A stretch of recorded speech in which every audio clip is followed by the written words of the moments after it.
Good morning po. Tayo po'y mag-aral ng salita ng Diyos. Luke chapter 6 verse 38. Magbigay kayo at kayo bibigyan ng Diyos, hustong takal, siksik, liglig at umaapaw pang ibibigay sa inyo. Sapagkat ang panukat na ginagamit ninyo sa iba ay siya ring gagamiting panukat sa inyo. The principle of giving. Pag-usapan natin yung isa sa pinaka-controversial na topic, yung pong pagbibigay, at maraming nai-stumble dyan. So, pangungunahan ko na po kayo, hindi ko po ito pinapangaral para humingi ng anumang tulong sa inyo. Doon po kayo magbigay sa inyo pong mga churches o sa mga gawaing inyong dinadaluhan. At gusto ko lamang po makatulong sa inyo pagdating po sa pagkaunawa ng prinsipyo po ng giving. So, minsan may nagtanong po sa akin, bakit hindi, Pastor, nagwo-work sa akin itong prinsipyo ng giving? Ang sagot ko po nauunawaan ba talaga ang prinsipyo ng giving? Kasi sabi po sa 2 Corinthians chapter 9 verse 7 ay ganito, each man should give what he has decided in his heart to give, not reluctantly or under compulsion, for God loves a cheerful giver. So, ang pagbibigay po, decision yan na dapat ginagawa ng isang tao. Hindi ibang tao magdi-decide para sa iyo. Kaya dapat po, pag nagbibigay kayo, hindi kayo pinipilit. Marami sa atin nagbibigay dahil natatakot lang. Natatakot tayo doon sa Malakias 3:10. Na baka may mangyaring di maganda sa ating buhay pag hindi tayo nagbigay. Marami din nagbibigay dahil nape-pressure lang. Pinipilit na magbigay sa simbahan. At marami rin nagbibigay ng may maling motibo dahil naunawaan nila ay parang magi-interest ang pera ko dito kaya magbibigay ako. Yung pong lahat ng yun ay mga maling motibo. Mahalaga po kapag tayo nagbibigay ay buo po yung ating desisyon. Hindi tayo pinipilit. At magagawa lamang po natin yan kapag nauunawaan po natin yung sinasabi ng Biblia patungkol po sa pagbibigay. So unang-unang dapat nating maunawaan yung sinasabi sa 2 Corinthians chapter 9 verse 6. Alam niyo po, pagka nagbibigay po tayo, nag-ooperate tayo doon sa prinsipyo ng sowing and reaping. Sabi diyan, remember this, whoever sows sparingly will also reap sparingly. And whoever sows generously will also reap generously.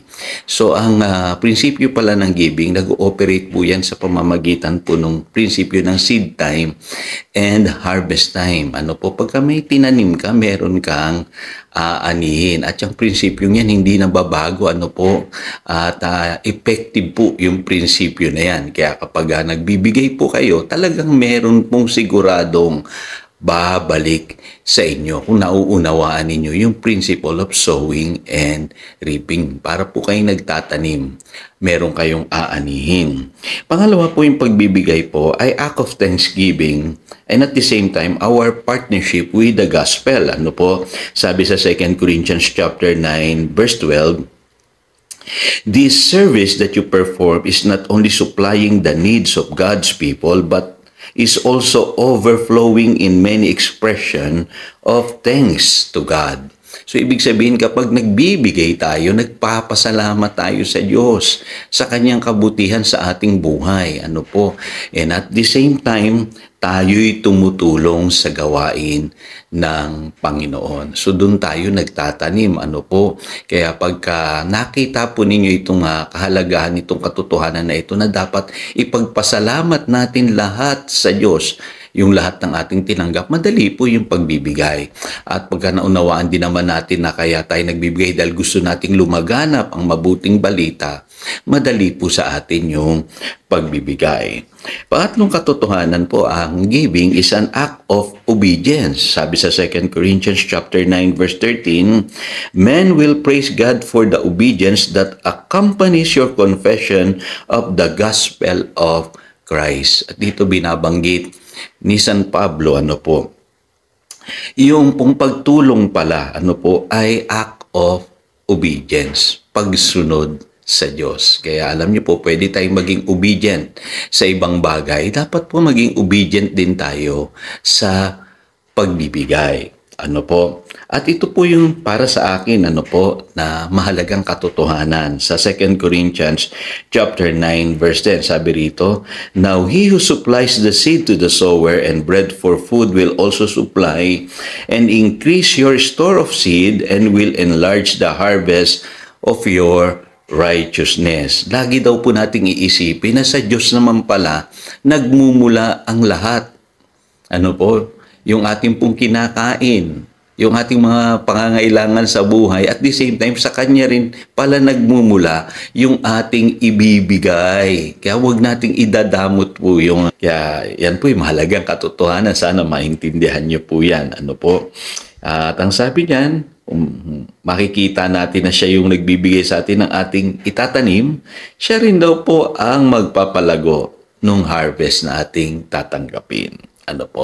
So, eto na po, mahalagang katotohanan. Para sa akin po, ang pagbibigay, dapat tama po yung ating motibo.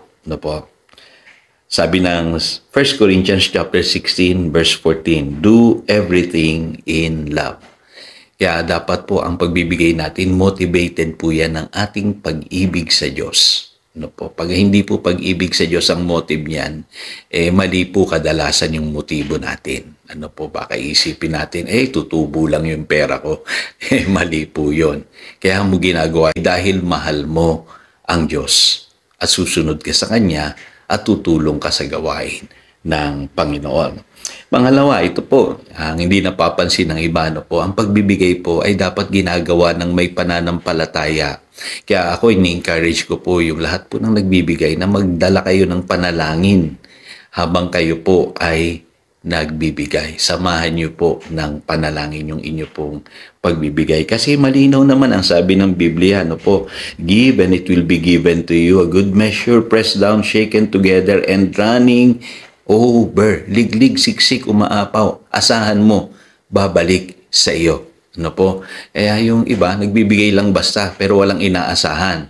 Sa Biblia, ang sabi, pagka nagbigay ka ng may pananampalataya, manalig ka, nababalik sa iyo. Liglig, siksik, umaapaw. Kasi prinsipyo nga po ng sowing and reaping ang pagbibigay.